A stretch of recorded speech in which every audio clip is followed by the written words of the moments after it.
మనుషులు ఎందుకు చనిపోతున్నారు అనంటే, దేవుడు మనిషిని ఎప్పుడు చనిపోకుండా ఉండేవాడుగానే చేశాడు. దేవుడు మనిషిని తన స్వరూపమందు తన పోలిక చొప్పున ఎప్పటికీ చనిపోకుండా ఉండేవాడిగానే, జీవము గల దేవునితో జీవాధిపతితో సంబంధం ఉన్నవాడిగానే చేశాడు.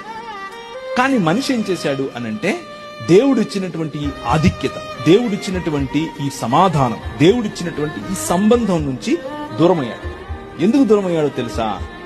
మనిషి ఏమన్నాడు అనంటే, నువ్వు చెప్తే నేను చేయడం ఏంటి, నాకు తెలియదు ఏంటి, నేను ఏం చేయాలో నువ్వు చెప్పాలా నాకు అన్నాడు.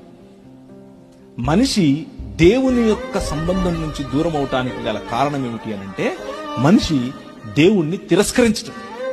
నువ్వు నాకు అక్కర్లేదు అని చెప్పటం, నువ్వు చెప్తే నేను చేయను, నా ఇష్ట ప్రకారంగానే నేను బ్రతుకుతాను అనటం.